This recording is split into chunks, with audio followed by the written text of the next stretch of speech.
India's number 1 varicose veins hospitals ఐబీసీను సంప్రదించండి. మీ నొప్పి లేని ప్రయాణాన్ని ప్రారంభించండి. నమస్తే అమ్మ.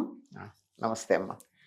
అమ్మ, భార్యాభర్తల మధ్య కావచ్చు, ఒక ఇద్దరు వ్యక్తుల మధ్య ఏదైనా చిన్న సమస్య వచ్చినా, సంభాషణ వచ్చినా అది ఎట్లా అవుతుందంటే చినికి చినికి గాలివాన్లాగా అవునమ్మా.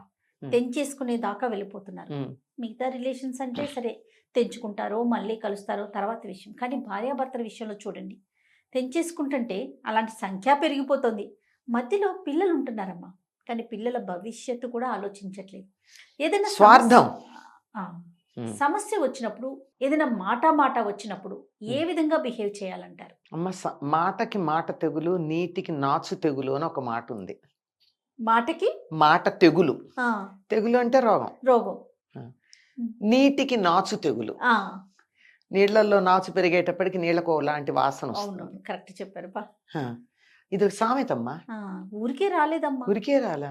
ఇప్పుడు ఎవరైనా కోపంతో ఒక మాట మాట్లాడారు అనుకో, కాసేపు ఊరుకుంటే అయిపోలా. ఎందుకు మాట్లాడతారు? కోపాన్ని ప్రదర్శించటానికి గట్టిగా మాట్లాడతారు. లోపల ఉన్న ఆవేదన, ఆవేశము, ఆవేగము, ఉద్రేకము ఇలాంటివి ఎన్నో ఉంటాయి కదా. ఇవన్నీ మాటల ద్వారా ప్రకటించేస్తే లోపల ఖాళీ అయిపోతుంది. దాన్ని ఇంగ్లీష్లో ఏమంటారు? వెంటింగ్ అప్ ద ఫీలింగ్స్ అంటారు. భావాలన్నీ వ్యక్తీకరించేస్తారు. వ్యక్తీకరించేయండి, అప్పుడు ఖాళీ అయిపోతుంది, ప్రశాంతం అయిపోతుంది. ఇప్పుడు పూర్వకాలం ఈ బొగ్గు ఇంజన్లున్న రైళ్లు ఉండేవి. వాటిల్లో అక్కడక్కడ ఆపి ఆవిరి ఎక్కువైతే బయటకు వదిలేస్తూ ఉండేవాళ్ళు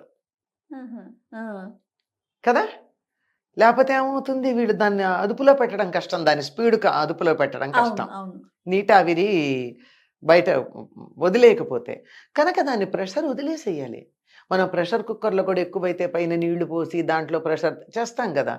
లోపల ఏదైనా ఒక భావోద్వేగం కలిగినప్పుడు ప్రెషర్ పెరిగితే మాటల ద్వారా బయటకు వస్తూ ఉంటుంది. ఈ మాత్రం అర్థం చేసుకోవచ్చు కదా. ఆ ప్రెషర్ అంతా బయటికి రానిచ్చేయండి, ఖాళీ అయిపోతుంది. అప్పుడు మనం చెప్పదలుచుకుంది చెప్పచ్చు. చాలా సందర్భాలలో ఒకళ్ళు ఆవేశంగా మాట్లాడుతూ ఉంటే రెండో వాళ్ళు ఊరుకున్నప్పుడు 100% సమస్యలు పరిష్కారం అవుతాయి. అంచేత ఊరుకోవాలి. నేను ఊరుకోలేమే, మనకి పెరిగిపోతూ ఉంటుంది ఆవేశం. ఇది మనం వాళ్లతో ఉన్న సంబంధ బాంధవ్యాలని కొనసాగించదలుచుకుంటే మాత్రం ఊరుకోవాలమ్మా. తర్వాత చెప్పచ్చు, మీ అభిప్రాయం చెప్పడానికి మీకు అవకాశం ఉంటుంది, ఉండకపోదు కదా. తర్వాత చెప్పచ్చుగా నెమ్మదిగా. వాళ్ళు పశ్చాత్తాపడము, సమర్థించుకోవడము వాళ్ళ స్థాయిని బట్టి రకరకాలుగా చేస్తారులేండి. ఒక్కొక్కళ్ళు ఒక్కొక్క రకంగా, అందరూ ఒకే రకంగా కాదు. వెంటనే సారీ అనేరు, నేనేదో అన్నాను అనుకో అని ఇలా రకరకాలుగా సమర్థిస్తారు. ఏదన్నా కానీ రిలేషన్షిప్ అయితే తెగిపోదుగా. అందువల్ల ఆవేశంగా ఉన్నప్పుడు, కోపంగా ఉన్నప్పుడు అవతల వీళ్ళు కొంచెం ఊరుకోవడం మంచిది. తగ్గినంత మాత్రాన ఓడిపోయినట్టు కాదు. ఇది ప్రధానమమ్మ. మనం ఎందుకు తగ్గాలి, మనం ఎందుకు సారీ చెప్పాలి, లేకపోతే మనం ఎందుకు సైలెంట్గా ఉండాలి? నేను మంచిని కాదా, నాకు కోపం రాదా, ఇలాంటివి వింటూ ఉంటాం. నీకు కోపం రావచ్చు, కాదనని లేదే, కానీ ఇప్పుడు కాదు, ఇంకోసారి కోప్పడు. నీ కోపం ఇంకోసారి ప్రదర్శించుకో. ఇప్పుడైనా ఇద్దరూ కోపం ప్రదర్శించుకుంటే ఒకేసారి ఏమవుతుంది? ఇంకో సందర్భంలో ఎదురు చూడు, నీకు అవకాశం రాకపోదు కదా.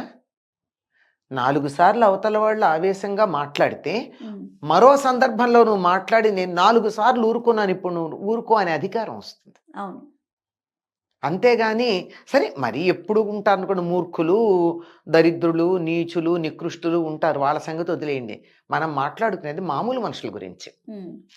మామూలు మనుషులకు ఉండే ప్రేమలు, అభిమానాలు, కోపాలు, తాపాలు ఇవన్నీ యావరేజ్గా ఉండే వాళ్ళ గురించి మనం మాట్లాడుకుంటాం.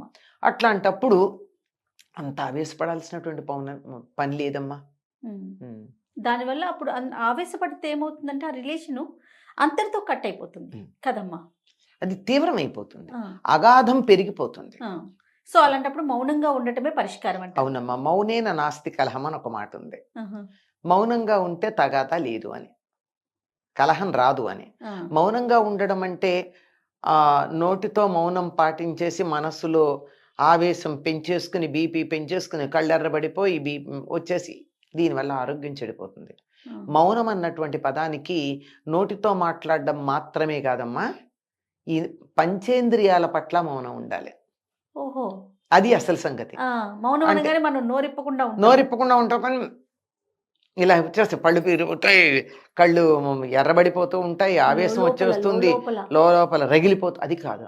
వాడు ఆవేశపడుతున్నాడా, పడని ఊరుకుందని నేనెందుకు, ఆ కట్టెకి నిప్పు ఉంటే ఆ కట్టే కాలుతుంది, ఈ కట్టెకి ఎందుకు అంటించుకోవాలని ఊరుకోగలగాలి. అది మౌనం అంటే. అంతేగాని లోపల రగిలిపోతూ మౌనంగా ఉంటాను అనుకుంటే బీపీ పెరుగుతుంది, రేపు ఎప్పుడో నర్వస్ ప్రాబ్లమ్స్ కూడా వస్తాయి. అంచేత దానిని గమనించాలి, పట్టించుకోకూడదు, మనసుకు అంటించుకోకూడదు. చాలా కష్టం, చెప్పడం చాలా తేలిక, కష్టం. కానీ కొద్దిగా అభ్యాసం చేస్తే దానివల్ల కలిగేటటువంటి మేలు, దానివల్ల వచ్చేటటువంటి లాభాలు చూసామంటే ఇదే చాలా మంచి పద్ధతి ఏమో అని అనిపిస్తుంది. ఖచ్చితంగా. ఆ కాస్త కొంచెం సేపు ఉండలేకపోతాం. ఎందుకు? వాళ్ళు ఆవేశపడితే మనం కూడా పడాలా? వాళ్ళు రగిలిపోతే మనం రగిలిపోవాలా? రగలని తగ్గుతుంది. ఏమవుతుంది? నిప్పున్న కట్టె ఏమవుతుందమ్మా, కాలి కాలి కాలి కాలి కాలి బూడిదైపోతుంది, మిగలదు. అంతేగా. అప్పుడు ఆ కట్టె పూర్తిగా కాలిపోయిన తర్వాత, ఆ ఆవేశం అంతా అయిపోయిన తర్వాత మనం దాంట్లో సమిధలెయ్యొద్దు. మన మాటలు దానికి సమిధలై ఇంకా మండడం అవుతుంది. కాకుండా దానంతటదే చల్లబడిపోయేటట్టుగా గనక ఆగినట్టయితే చాలా గొప్పగా ఎన్నో సమస్యలు పరిష్కారం అవుతాయి. అట్లా పరిష్కారం చేసేటటువంటి తల్లిదండ్రుల్ని చాలా మందిని చూశాను నేను. తల్లిదండ్రులు అంటే పిల్లలు దెబ్బలాడుకుంటూ ఉంటారు, ఇద్దరు వచ్చి కంప్లైంట్ చేస్తారు, తల్లికో తండ్రికో. వీళ్ళ తరఫున మాట్లాడితే వాళ్ళ కోపం, వాళ్ళ తరఫున మాట్లాడితే వీళ్ళ కోపం, రెచ్చిపోతూ ఉంటారు. కాసేపు ఉండండి, చెప్తాను నేను, కొంచెం సేపు ఆగండి, పనిలో ఉన్నాను అంటే వాళ్ళ నిర్లక్ష్యం కాదు, పనిలో ఉన్నా, ఈ కాస్త చేసొచ్చి చెప్తా, అదయ్యాక చెప్తా అని చెప్తే ఇద్దరు సైలెంట్గా ఉంటారు పరిష్కారానికి. ఇది అయ్యేటప్పటికి ఇద్దరికి చల్లబడుతుంది. కానీ నెమ్మదిగా చెప్తే ఇద్దరు అర్థం చేసుకోగలుగుతారు. ఎవరిని తల్లిదండ్రులు సపోర్ట్ చేయకూడదు, ఇద్దరిని సపోర్ట్ చేయకూడదు. చేయకుండా కాస్త ఆగామంటే, నువ్వుండు, నీ సంగతి నేను చెప్తాను, నీ సంగతి నేను చెప్తే ఇద్దరిని పరిష్కారం చేస్తా, ఉండండి అని చెప్పి వాళ్ళ మాటలు విని వాళ్ళని ఓదారుస్తూనే రేపు ఇద్దరిని కూర్చోబెట్టి మాట్లాడతా. ఇవాళ నీ సంగతి ఇది కదా, ఇవాళ నీ సంగతి ఇది కదా, రేపు ఇద్దరిని కూర్చోబెట్టి నీ ఎదురుగా వాడి సంగతి తెలుస్తా అని వీడికి, నీ ఎదురుగా వాడి సంగతి తెలుస్తా అని వాడికి చెప్తే తెల్లారేటప్పటికి చల్లబడతారు. అమ్మ, కాస్త సమయం ఇస్తే ఎలాంటి సమస్యకైనా మనసులో ఉన్న కోపం అనేది కాస్త స్థాయి తగ్గిద్ది కదా? చాలా తగ్గుతుందమ్మా. అందుకే మనం పెద్దవాళ్ళుగా ఉన్నట్టయితే ఎవరైనా ఆవేశపడుతున్నప్పుడు ఈ సమయం ఇచ్చే పని పెద్దవాళ్ళు చేయాలి. వాళ్ళు లేనప్పుడు వీళ్ళే మనం సంబంధాన్ని కొనసాగించాలి అనుకుంటున్నాం గనక కొంచెం అవతల వాళ్ళకి సమయం ఇద్దామని ఆగాలి. అది ఆలోచన మనకు కూడా రావాలి. ఎవరికి ఉండాలి అంటే, ఎవరు సంబంధం కొనసాగించాలనుకుంటున్నారో వాళ్ళకు ఉండాలి. తిరిగే లేదు ఇంకా లేదు అసలు. అలా ఊరుకున్నట్టయితే చాలా సమస్యలు పరిష్కారం అవుతాయి. తర్వాత వాళ్ళు పశ్చాత్తాప పడకుండా ఉండరు, నోటితో చెప్పినా చెప్పకపోయినా. చెప్పడానికి ఎక్కడో ఒకళ్ళు ఉంటారు పరమ నికృష్టులు, అట్లాంటి వాళ్ళు తప్ప సామాన్యంగా అందరూ కూడా బాగానే పశ్చాత్తాపడతారు. అలా అనకుండా ఉండాల్సింది కదా. నేను ఇన్ని తిడితే కూడా మాట్లాడలేదే అని ఎప్పుడప్పుడు అనిపించదా? అనిపిస్తుంది. రైట్ అమ్మా, నమస్తే. నమస్తే.